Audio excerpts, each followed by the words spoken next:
শ্রেণীর জন্ম হয়েছে। এই সুশীল শ্রেণী দীর্ঘদিন যাবতে ছিল।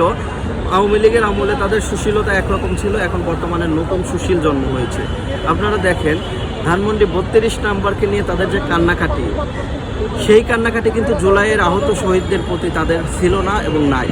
একদিনও দেখিনি জুলাইয়ের আহত বা শহীদদের নিয়ে তাদের একটা ফেসবুকে পোস্ট, কিন্তু ধানমন্ডি 32 নাম্বার নিয়ে তাদের কান্নাকাটি অবশ্যই আছে। এ থেকে আমরা বুঝতে পারি যে এই সুশীলরা কিভাবে বাংলাদেশকে মানে সেই আবার ইন্ডিয়ার করদ রাজ্য বানাইতে চায়, আবার আওয়ামী লীগের পুনর্বাসন চায়, এটা আমরা বুঝি।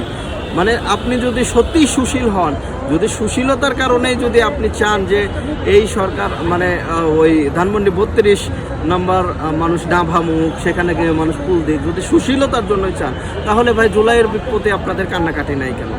জুলাইয়ে যে হত্যাকাণ্ডগুলো হয়েছে, 2000 মানুষের মানে হত্যাকাণ্ড হয়েছে, হাজার হাজার মানুষ পঙ্গু হয়েছে, অন্ধ হয়েছে, সেই বিষয় নিয়ে আপনাদের কোনো কথা নেই কেন?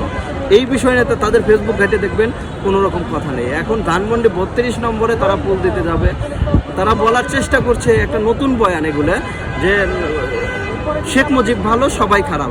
আরে ভাই, শেখ মুজিব যে কি ভালো না খারাপ সেটা তো আমরা জানি। 72 থেকে 75-এর শাসনামল, সম্প্রতি সলিমুল্লাহ খান বলেছেন যে 72 থেকে 75-এর শাসনামল এই 17 বছরের যে হাসিনার শাসনামলের চেয়ে 100 গুণ বেশি খারাপ ছিল। সেখানে এইখানে কতজন মানুষকে শেখ হাসিনা হত্যা করেছে? নয় 10,000, কিন্তু ওইখানে শুধু 20,000 মানে জাসদ কর্মীকেই হত্যা করেছে রক্ষী বাহিনী গঠনের মাধ্যমে শেখ মুজিব। এবং সদ্য একটা স্বাধীন হওয়া রাষ্ট্রে 20,000 জাসদ কর্মীকে হত্যা করেছে। এই যে আয়নাঘরের কথা বলা হয় না, এই আয়নাঘর শুরু হয়েছে শেখ মুজিবের সময়। শেখ মুজিব সর্বপ্রথম আয়নাঘর তৈরি করে। এবং এই যে ক্রস ফায়ারের কথা বলা হয় না, সর্বপ্রথম ক্রস ফায়ার করা হয় সিরাজ শিকদারকে ক্রস ফায়ারের মাধ্যমে শেখ মুজিব বলে যে মানে কোথায় গেল সিরাজ শিকদার। মানে এই যে শেখ মুজিবের আমলে তার যে মানে পুত্রদ্বয়দের দিয়ে যেভাবে অপকর্ম করেছে, অন্যের স্ত্রীকে নিয়ে এসে ধর্ষণ করা, এই বিষয়টা আমরা জানি। তো এই যে শেখ মুজিবকে এখন মহান বানানোর চেষ্টা করেছে, আসলেও কি তিনি মহান? স্বাধীনতার কোন ইতিহাসকে আমাদের কাছে পাঠ করা হয় আমরা বুঝি না, আমরা জানি না। যেই ইতিহাস গোলায় এতদিন শেখ হাসিনা চলেছে, সেই শেখ হাসিনা সেই ইতিহাসকে পুনর্জীবিত করার জন্য এখন শেখ মুজিবকে মহান বানানো হচ্ছে। শেখ মুজিব কি আসলেও মহান ছিল? তাহলে 1.5 লক্ষ মানুষ কেন মানে দুর্ভিক্ষ মারা গেল?